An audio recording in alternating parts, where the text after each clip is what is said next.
Hey everybody, welcome to All Things MSP Office Hours. Now today I have a special guest, and this is actually because it's so much great content.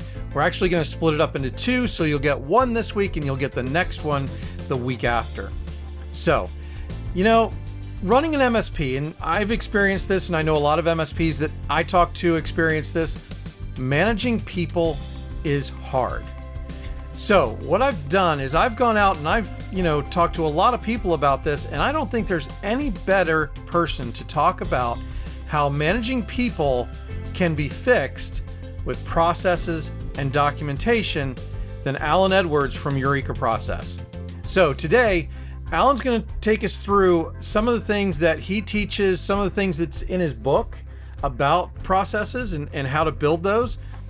And he's going to take us through kind of a sneak peek and some educational content. You will walk away with some ideas about how to implement things in your business that will move it forward and make managing people just that much easier. So welcome, Alan. How are you doing today? Doing great, Eric. Thanks for having me on. Always love talking to your folks. Of course. Well, and your content is so important because a lot of us were technicians first, right? Before we became business owners. And so building these business processes and documenting these business processes can be daunting. But I think, because I've read your book, right? And we've had several conversations about this. The way you've put it together makes more sense. And it also simplifies it to a point where it doesn't make it as daunting as some of those other, I guess, bigger frameworks for trying to do something like this. So really, I'm just going to kind of hand this over to you. I know we've got some slides to share. Let me go ahead and pull up our presentation mode. There we go. And I'll just let you right away. I'm curious if our audience heard the word slides and like we heard a collective eye roll. Oh yeah, I probably shouldn't have done that, right? But we're going to... Obviously, this content, because All Things MSP Office Hours is supposed to be educational, it's going to contain slides. You can go back and watch the live stream of Alan and I, when we just talked about this stuff without using slides. And I'm sure that Alan will be on the live stream or the podcast at some point in the future. So, if you're looking for some fun content with Alan and I, look for one of those coming up in the future. But this one today is about teaching some things about how to create a culture of process. So Alan, it's all you. All right. Sounds great. Thanks again. I do feel like the purpose of slides is to help illustrate and even entertain. My slide deck today was based on content I've been working on for a long time, but it has not been approved by marketing, so you don't see our branding on it. I tried to pick some All Things MSP colors to go with it. So bear with me if anything's not pretty, but I hope it's cool and you learn something from it, because that's the goal. All right, so I like to describe the problem that we're all facing, as Eric mentioned, people management, as a terrible disease called LBS, leaky bucket syndrome. It's very similar to IBS, because that's what it causes. And the basic concept is as your business grows, you teach your people what you know. You hand them your bucket of knowledge. And over time, even for good reasons, this person begins to vary from the information you gave them. They learn new things or trying new things. They forgot a few things. You forgot to teach them a few things.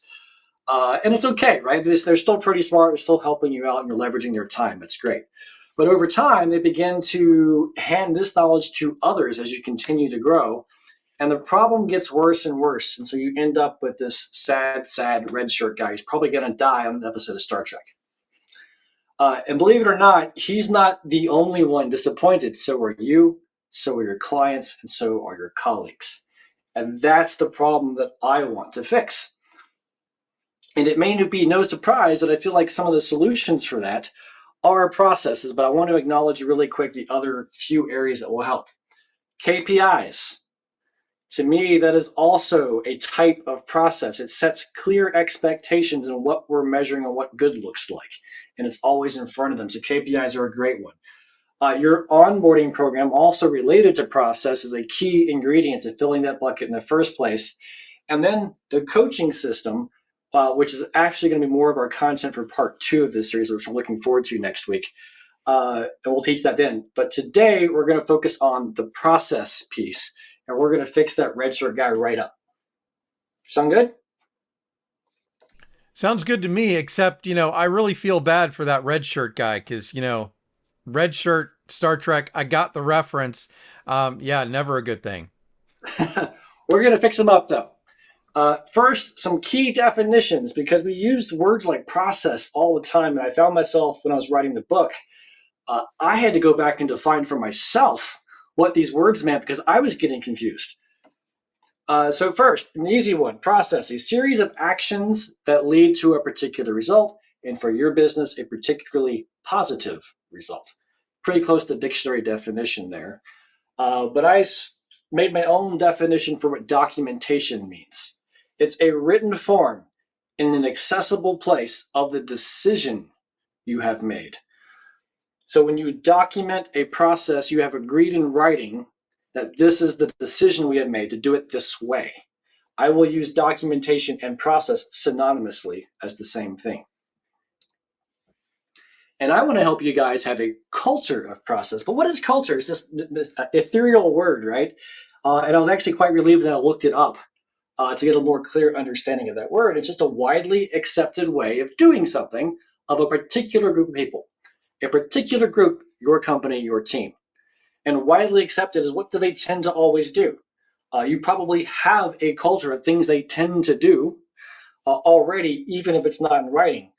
But we can make a great culture by being intentional, just as we can get a not so good culture unintentionally. So step 1 is know thyself.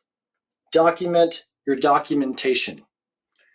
So we want to build the blueprint to your documentation system that I call the process.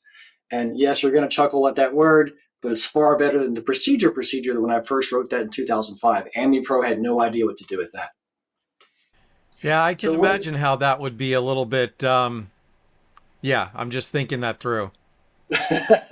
Lived it. Learned the hard way. Got the t-shirt.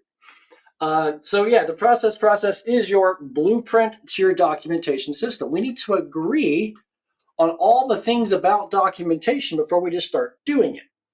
And this might seem like an asinine step.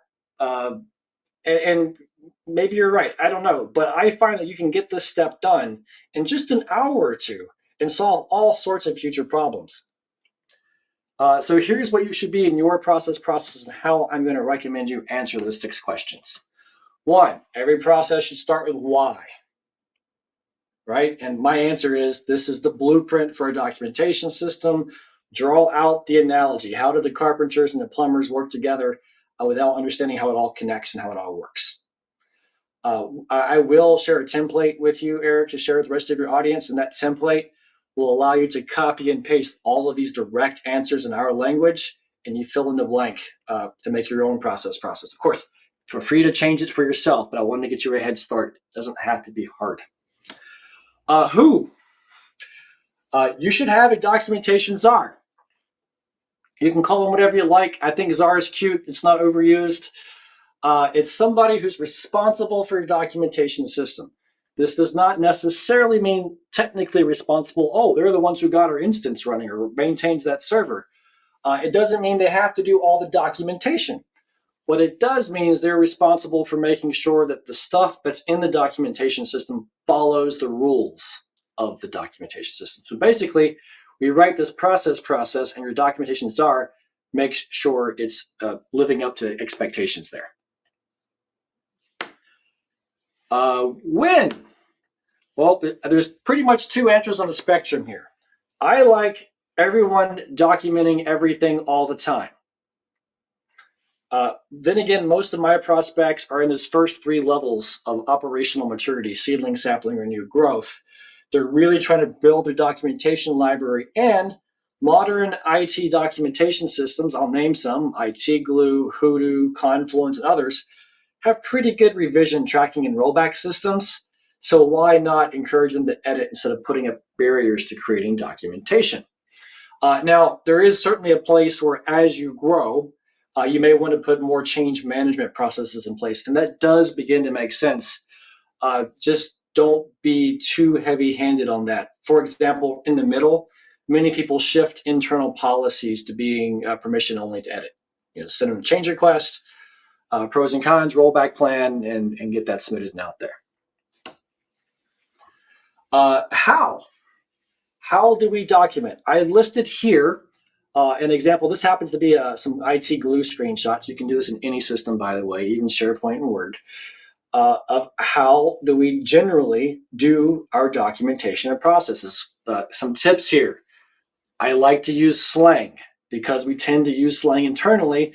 That means we're going to be searching for slang in our systems. Take advantage of that. But I also like to put the long form. Since we use IT glue, we will use their native structure for formatting. When I was using SharePoint for a project, I would create a Word template that said, hey, use type 12 font. Stuff like that. Be consistent. And the reason for consistency isn't just being anal retentive as I am sometimes. It's because it makes it easier and faster to reference. It also makes there to be no murkiness about what you're writing, which speeds up the process. Also, a great tip at the very bottom one there. Always refer to roles and not names. Even naming your documentations are. Is that responsibility belong to the service manager?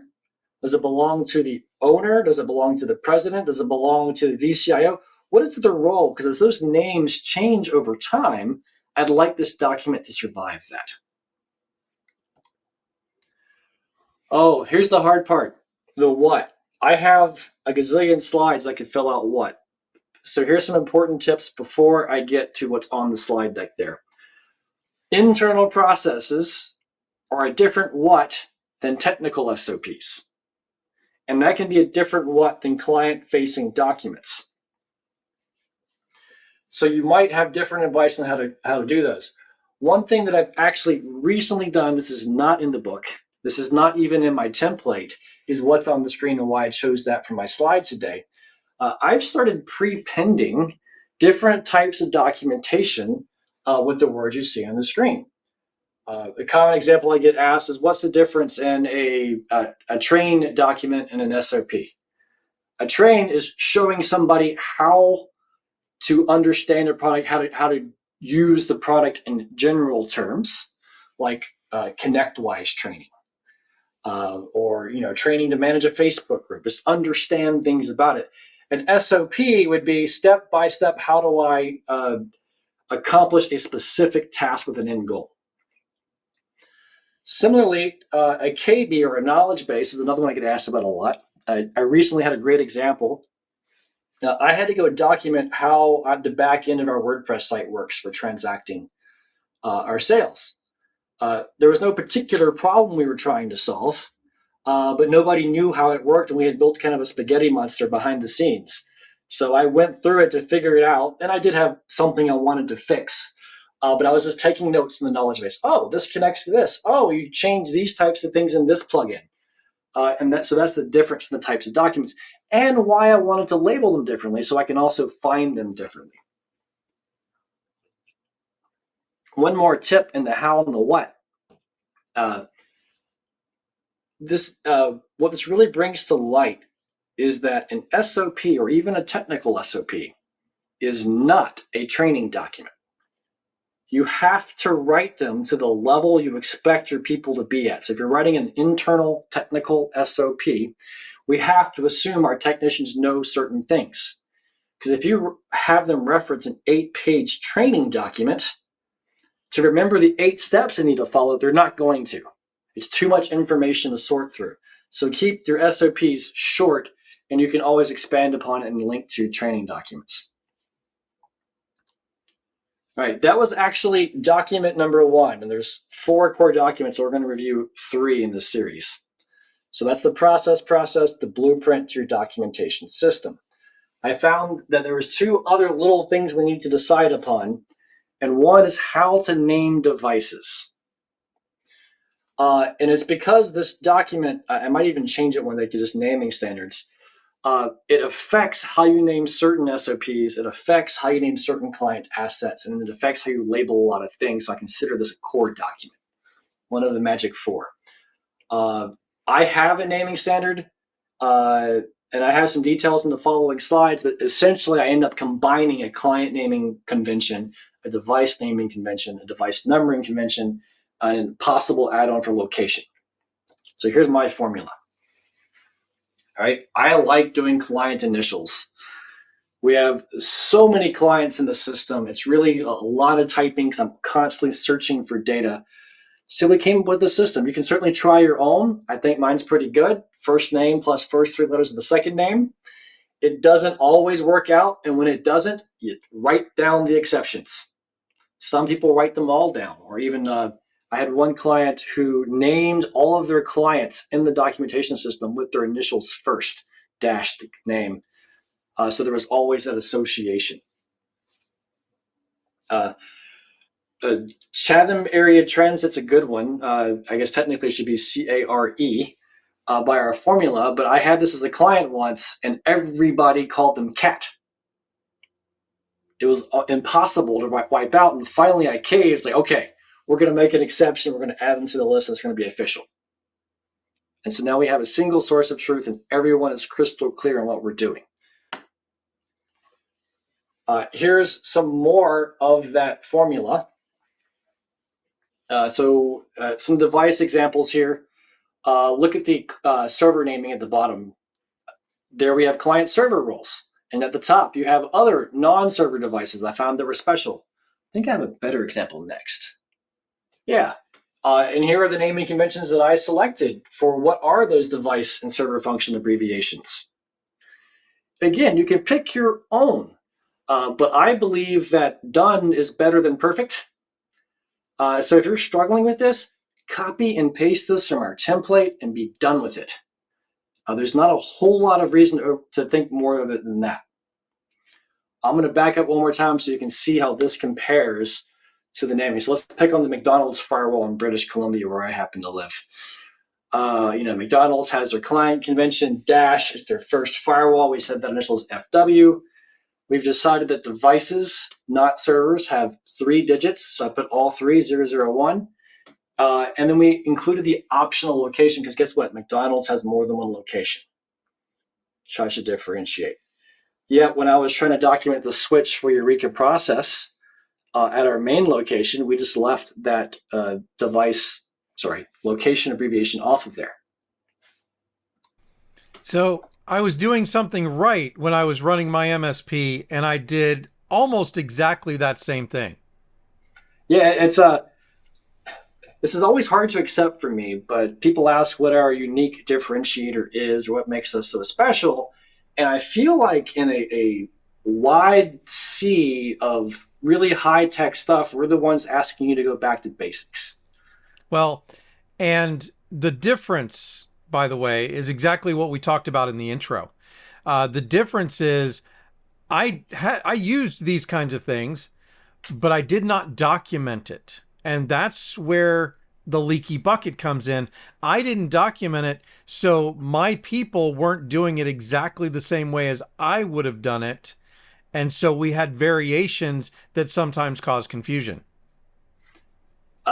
Yes. Oddly enough, I took a disk profile assessment recently from a professional, and the results came back, and he did the consulting afterwards, and it was like, man, according to this, you are terrible at process.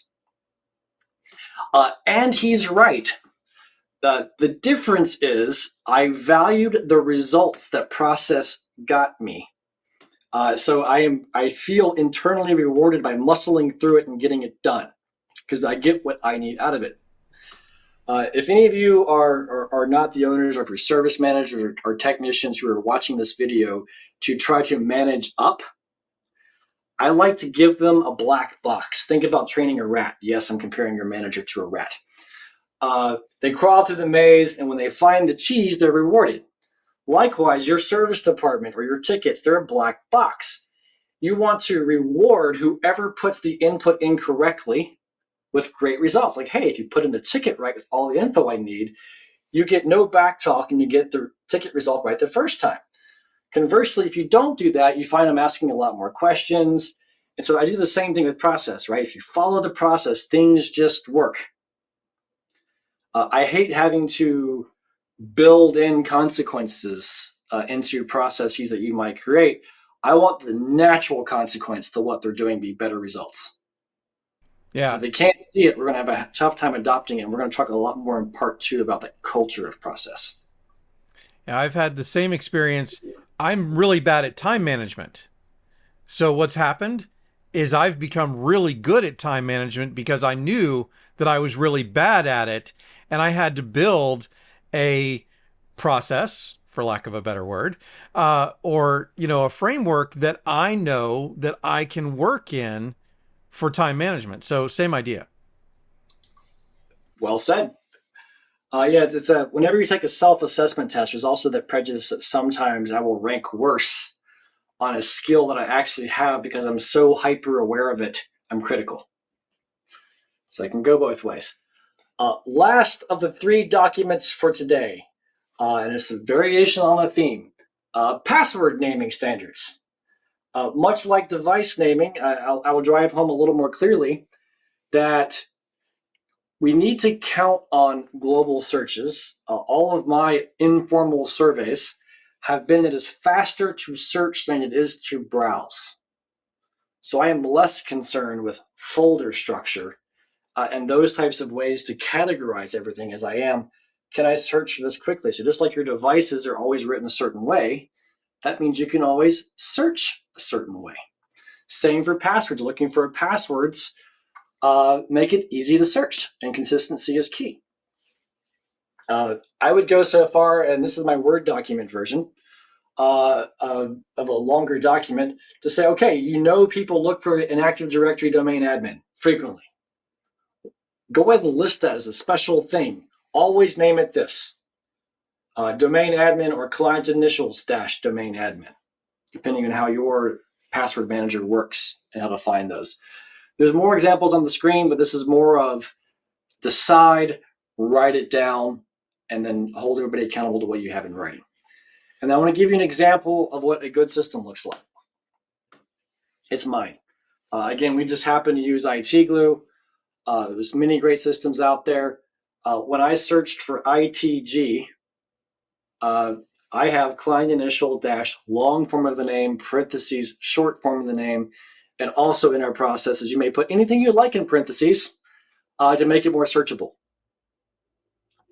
So now I can quickly find every one of those. And if you'll note, there's even a typo in one of them. It's a little hard to spot, but it stands out a lot better because it's so consistent. I can see where my typos, and Eric is just like scouring. Where is it? Where is it? It's the second to bottom. There's a pipe sign in front of the parentheses, and there shouldn't be. It's my error. But when I did the screenshot, I caught it, and I had to go fix it. Usually my team catches it first. All right. For those of you counting at home, I said 3 key documents, and I forgot that I did include the 4th document, and we're going to go ahead and dive in because I think we have time today to do it. The last core document for building your blueprint is client asset documentation. And I think of this as a very different beast than all the other stuff that you do. It covers so many things, and it gets so much more technical than a series of steps. And the key takeaway here is, I'm not even going to cover all these bullet points with you, but you want to only document what is necessary and just enough that it is sufficient to get the job done when you're referencing documentation. So essentially what I'm saying in less words is, how little can I document? The less you ask for, the more you will get. It's almost like lowering your expectations to be happy, but you can't lower the bar more than what you absolutely have to have. So I like to use some of the questions I have on the screen here to guide me to, is this really necessary? I'll just use one bullet point as an example. Is it always? Don't build a structured field in data collection for something that happens 5% of the time. Save it for the notes field, right? And notes is another great tip. Have one. Give yourself free form to add anything that you can't figure out or know where to document at the time, have a place to put it.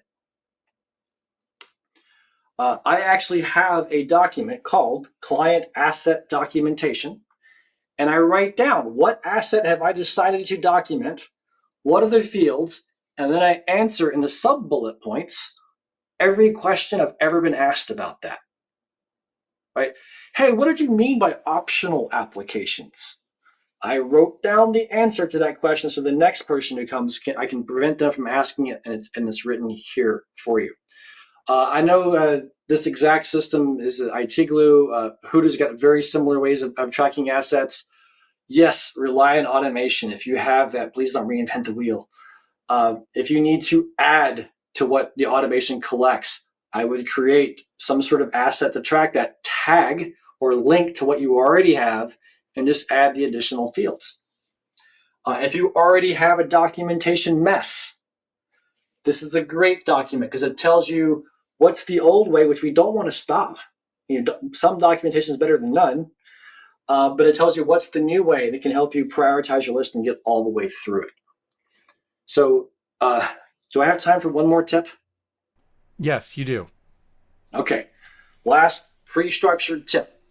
Specifically for client assets, I like to create a documentation committee. On that committee, at almost every size of company, I like to have a high tier tech, a low tier tech, and the documentation czar.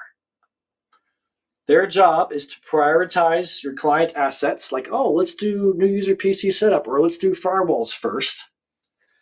Their job is to decide necessary and sufficient, what's the least we can get, and make this useful for us.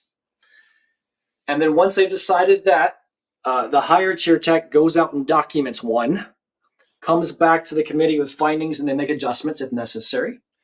Then everybody on the committee documents one. They come back, report findings, and modify. Then they have everybody in the entire technical team in the company document one, report findings, and then it's the gospel and belongs in this document, is done and ready. In that course, you've just created probably 10 plus assets of this one type. Great proof of concept. Everybody's experienced it. Everybody's had feedback, so you know they're capable of getting all these done. So then the rule is, if you see it, fix it. If it doesn't exist, create it for this one type of asset. Now, as that progresses, those meetings for that one asset get shorter and shorter, right? That gives you time to cascade and go ahead and start the second asset. And over time, the third asset, because as you're going down the have everybody test it and report back, you have time to start discussing the second one and having the champion do that while the next week the champion's doing their thing and the committee's doing the one from the week before. So that's a great way to get your client assets documented. And you might find the committee has other uses too in assisting the documentations are for identifying and policing documentation. So that's what I had. And I'm looking forward to next week talking about how to build this into a culture of process. Awesome. Well, as we're wrapping this up, Alan, why don't you go ahead and tell people like how they can get in touch with you, just in case for some reason they don't find the next episode of this. We want to make sure that people can go ahead and find you. They would never. I find the easiest way is to look up our book, Process and the Other P Word. It is on Amazon and Audible. Oh, look at that, twins. You can also answer in the comments who wore the jacket better. That's always a fun one. So far, I have never won that one. I'm looking forward to one day that happening. So yeah, or an Amazon search for Alan Edwards Process is the short form to find that. It has our contact info in it. Or of course, there's always eurekaprocess.com. Awesome. And we'll see them on the next episode of Office Hours. Can't wait.